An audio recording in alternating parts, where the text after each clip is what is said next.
Hello and welcome to the first ever episode of this new podcast called Politics and Chill. I'm your host Oliver, and before we start on today's topic, I just wanted to talk about what this new podcast is about. As we all know, podcasts are the thing at the moment. Everyone loves to listen to the podcast on their way to work, at the gym, when they're chilling at home, and a lot of them cover history and all these different stuff. History is definitely a very popular one at the moment, particularly ancient history. But one that I've always noticed that there seems to be a bit of a gap in that a lot of people don't really seem to discuss much is political history, namely British political history, because we have a long history of democracy in this country and a very grand history of democracy in this country with a lot of great, really, brilliant figures and people and a lot of huge moments, some that were very good, some that were very bad and caused huge crises and all the rest of it. But there is such a wealth of knowledge to be gained from knowing just even a little bit about political history. And I think as well, it gives you an idea, a better understanding of our shared history as a country. I think you understand more some of the decisions that are taken nowadays in current public affairs and political discussions, because you have that historical context. And as they always say, history always repeats itself. And there are certainly times where that is evident. So I just set this podcast up. It's just me on my own. There's no great funding or anything like that, or sponsorship or anything like that. It's just me at my house. Clearly, as you can tell, lived in house because of what's surrounding me in the backdrop. With Zoom and a microphone that I got off Amazon. There's no great theatrics. It's just going to be quite laid back, quite basic, and I'm just going to talk about political history and some of the big moments and some of the key people from it, in the hope that I can teach you guys some stuff.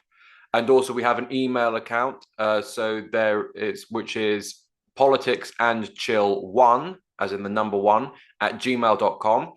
And my hope for that is that you guys, the audience, the listeners, will email in with any comments on how we can improve or what you want us to discuss, and ask any questions. And hopefully, if we get quite a few, we can then do regular kind of Q&A sessions where I can answer any questions on political history that you may have, and that it might then create some kind of big discussion, as quite often they do.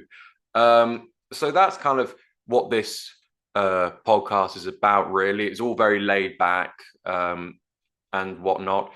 So I thought, I was thinking to myself, for the first ever topic, what did I want to discuss? Because there's so much to choose from. And I thought, well, why don't I go with something that's somewhat quite relevant to today? So at the time of recording, it's October 2024. As you will all know, if you're British, there was the general election in July earlier this year, which saw a huge Labour landslide win. The Conservatives are down to the lowest seats they've ever had. They were utterly annihilated at that election. And the Conservative Party is currently in a leadership election. They're down to two candidates, those being Robert Jenrick and Kemi Badenoch. And election annihilation isn't new for the Conservatives. I've seen a lot of people say, a lot of friends who are somewhat politically engaged, who have a varying difference of opinion, who say, oh, Tories are done. They're not coming back. They're down to 120 odd seats. That's it. They're never seeing power again. And then you have some who say, well, we've come back from worse and we'll be back and all that sort of stuff. And that's what I wanted to discuss, because they have been annihilated. They've been around for so long, nearly 200 years, since Robert Peel in the early 1800s made the Conservative Party. And then before then, they were known as the Tories back then, which is why the nickname still sticks. And I wanted to look at those past few times where they have been electorally annihilated, and how quickly have they recovered, and how have they recovered? And I think it's quite interesting because if we go back to the last one, 1997. So the Tories have been in power since 1979 with under Margaret Thatcher, and then she was made to resign in 1990. John Major then took the premiership and was prime minister from 1990 through to 1997. And he had very surprisingly, won the 1992 election. And he also ascertained the highest amount of votes ever at over 14 million. No one has ever gotten higher than that. And but soon after that election win in early 1992, it all went south, really, for John Major. The economy crashed. There was a lot of scandal within the party. The party was also tearing itself apart over Europe and the European Union. I know the Tories have had a habit of doing this. And they was been in power so long, there was that general, we're sick of you guys now. We want someone new in. It was 1997. Everything was all about the new millennia. And when you look at the Conservative front bench at the time, you look at some of the key players. There was Michael Howard, Michael Heseltine, Ken Clarke, Peter Lilly, Michael Portillo. A lot of them had been around for years already. And they were seen as just kind of old and not really with it. Whereas when you look at Tony Blair and his New Labour, as he called it, New Labour for New Britain, they were a lot younger. A lot of them hadn't served in government before, and they were, a lot sleeker with the media and everything like that. So they absolutely cleared house. They won a large majority, and the Conservatives were in a state of shock. And when the election result came in 1997, it was clear that the Conservatives had lost. John Major straight away came out and resigned the leadership. He had been leader for the past 7 years, and he knew it was time for him to go. And it was a very quick leadership election because at that point it was just the MPs. The membership didn't have a vote at that time. And they were able to get it all wrapped up in 6 weeks. And William Hague ended up being their new party leader. Now, William Hague had been Welsh Secretary for the past 2 years of the major government, so 1995 through to 1997. And he was fairly unknown among the public, but internally within the party, he was quite known. He very famously did a speech at the conference when he was a young Conservative and was very active. And Margaret Thatcher even gave her own personal backing, had outrightly said, "I'm backing William Hague." So that kind of swayed a lot of MPs to vote for him, and he became the leader. So they very quickly changed their leader. And it didn't really work out well because there was still a lot of the issues there. They were still divided over Europe.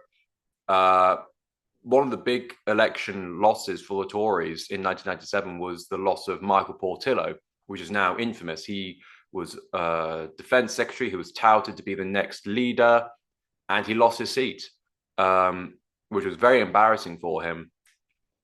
And he didn't come back until 1999 in a by-election.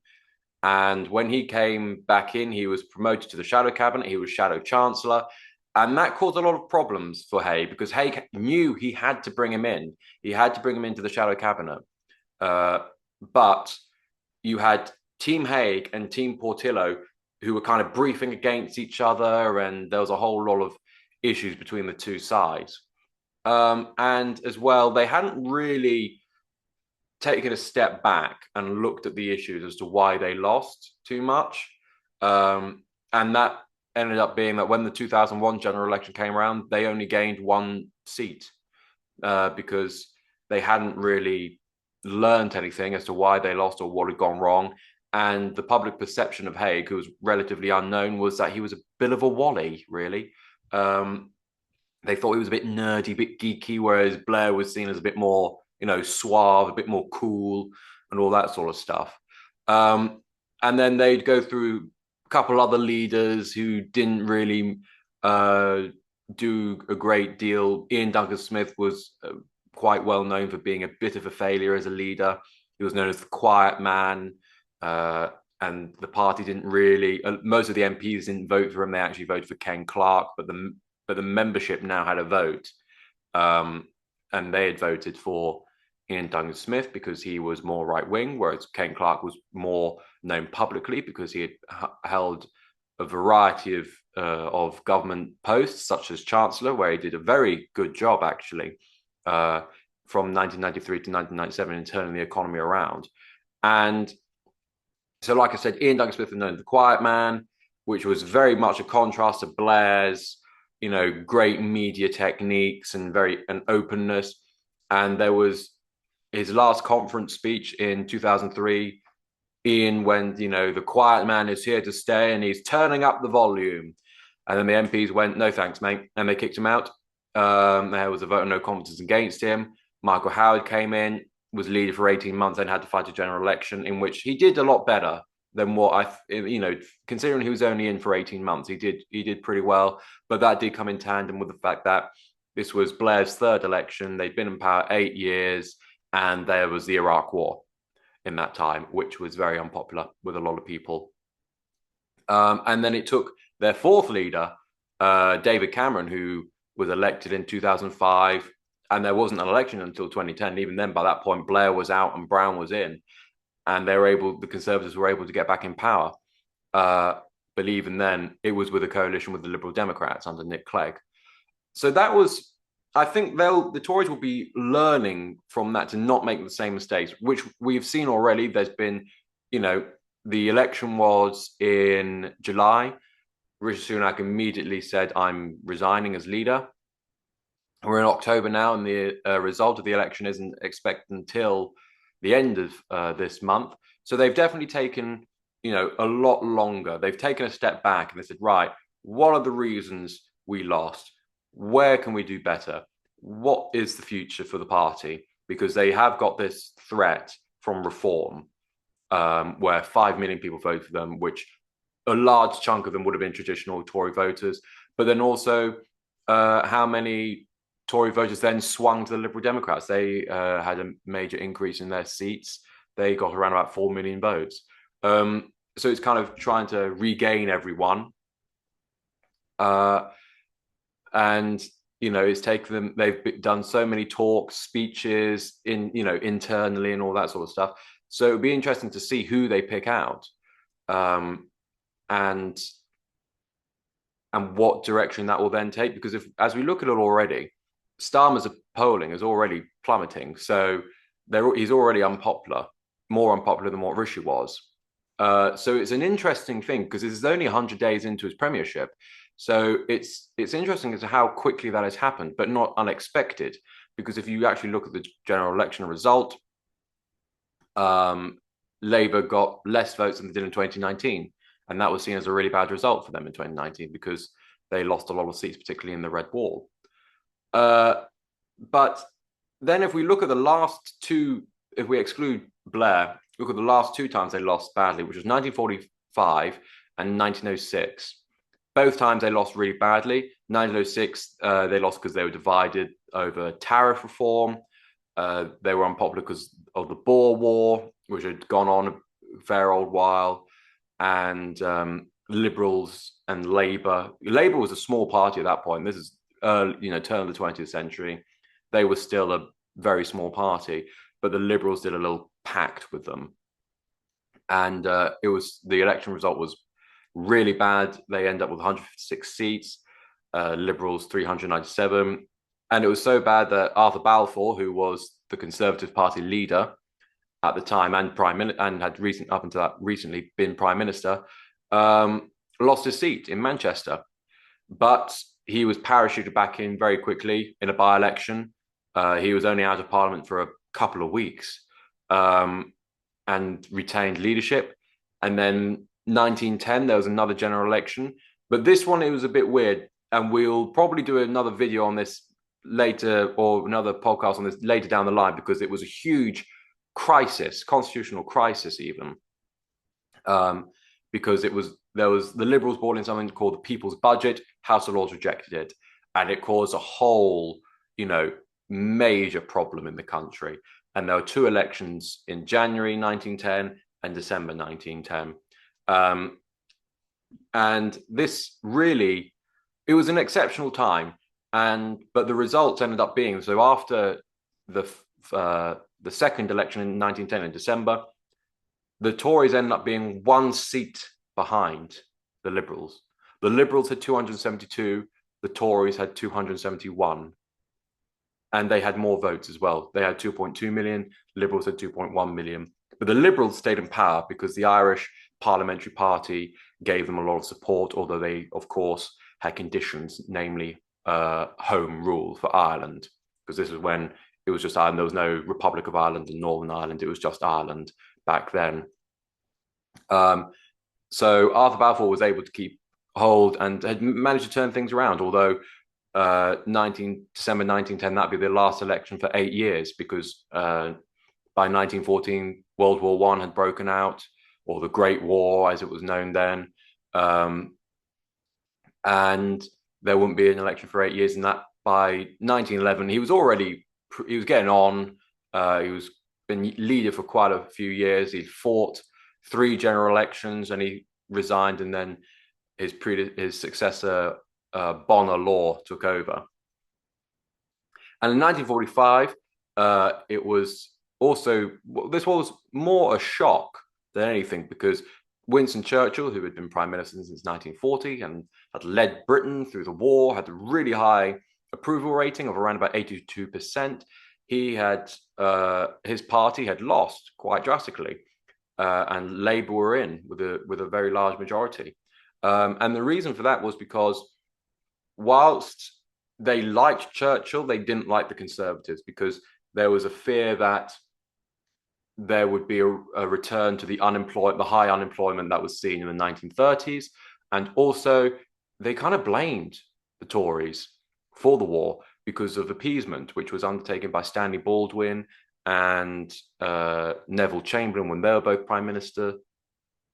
And the public felt like, you are the reason the war happened. Yeah, Churchill may have done good, but, a lot of you did bad in supporting the policy of appeasement.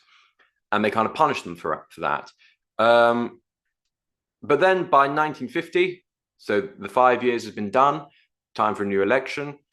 Labour had done a lot. There was the creation of the welfare state.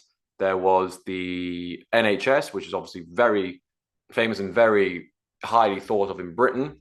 But also, there were also issues as well. There was austerity, quite bad austerity. Rationing was kept. And there was a run on the pound. And in this time, Churchill had kept the leadership, to some people's dismay, because whilst a lot of people felt like, you can't replace Churchill, he's this giant, he's done all this, we'll be back. A lot of people thought it was time for him to go. He was already quite old by this point anyway. A lot of people thought he should step aside and make way for Anthony Eden, who was younger, quite trendy, and, thought of quite highly, and was Foreign Secretary for many years under Churchill and previous Conservative administrations. But he didn't. He kept the leadership. He was out touring the world, pretty much. He was really big on the international stage, gave his famous Iron Curtain Across Europe speech. So this being, he was very well known. Everyone across the world knew who Churchill was. They knew what he was like. They knew what he stood for. And then pair that with, yes, there had been some successes for Labour, but they were old, they were tired after 5 years, and the country wasn't really at the position where they wanted it to be. There was really bad, harsh austerity, and still rationing. And I think I'm going off of memory here, but I think in the 1948-49 winter, there was it was a really bitterly cold winter, and there wasn't enough supply of coal. And I think rationing was harsher in that winter than it was in the last year of the war, which I think angered a lot of people. So by 1950, the Labour majority was absolutely slashed. It went from a majority of 146 to 5. And then So they had a small, but it was a fairly weak and unworkable majority. And there would be an election called only a year later because there was a major divide in the cabinet as well. So you had people who were more left wing in the Labour Party, like Nye Bevan, Harold Wilson. They were known as the Bevanites. And you had people who were more on the right wing of the party, who were more centre left. You could argue they're quite similar to Blair, or maybe probably a bit more to the left of Blair, not by too much though. They were known as the Gateskill because Hugh Gateskill was the Chancellor, and Hugh Gateskill and Nye Bevan were having a really bitter argument at the time because of economic conditions. Gateskill wanted to charge for prescriptions on the NHS, and Nye Bevan saw this as a total betrayal. He thought this was an absolute disgrace. So he resigned along with Harold Wilson, who was president of the Board of Trade.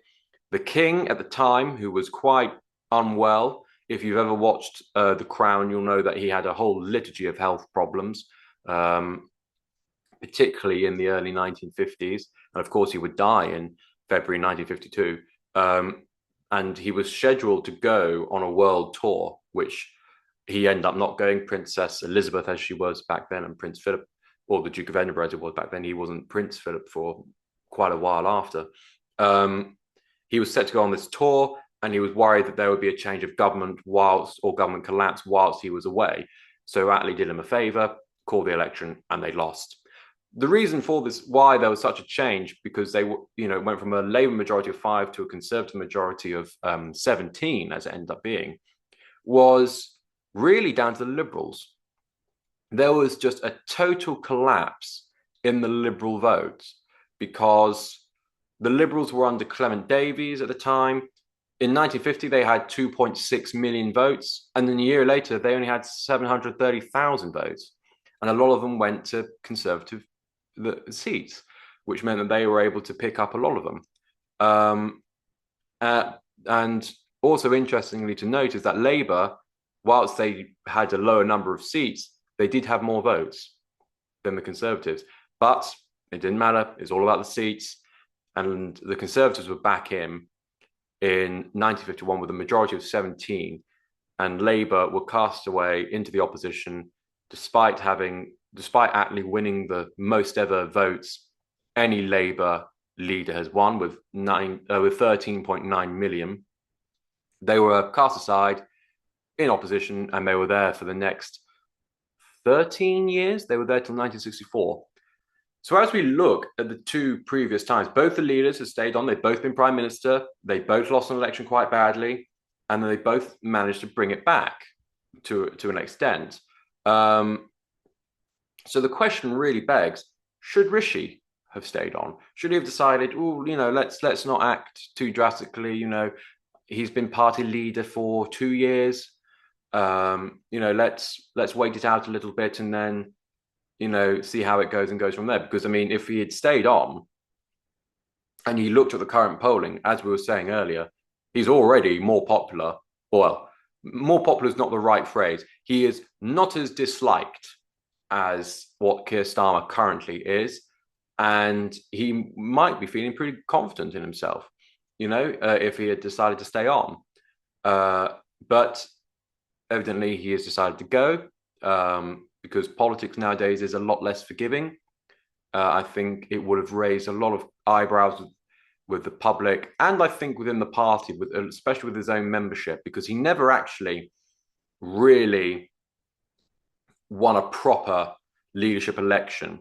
Because it came around in 2022, there had just been one which elected Liz, and he lost, and it never went out. The one that he won never went out to the membership. It was just, okay, whoever gets 100 plus MP support will go through. Boris was said to have had that number, but then didn't put his name forward, and Penny Mordaunt wasn't able to get that number, so he was left as the only one standing. So it never really went out to the membership, and I think a lot of members kind of held that against him. So I think there would have been a lot of questions and eyebrows raised had Rishi had stayed on, because a lot of people have gone, you caused us the worst general election result. It was an awful campaign. Why on earth were you on about national service? Why are you staying? You should go. But we shall have to see. We'll have to see if people kind of look back and thought, oh, I wish Rishi had stayed on a little bit, because that also happens a lot in politics. When you get someone new, you kind of think, oh, I'm not so sure about this person. I wish so and so had stayed on. But that's down to whoever wins in the Conservative Party leadership next, whether that be Kemi Badenoch or Robert Jenrick. So it'd be great to hear your thoughts on who you think will win the leadership election, what sort of direction you think the Conservatives will go, because both are seen as quite right-wing candidates. And there's a whole idea of, will they appease reform? And do you think that Keir Starmer will continue to poll very poorly?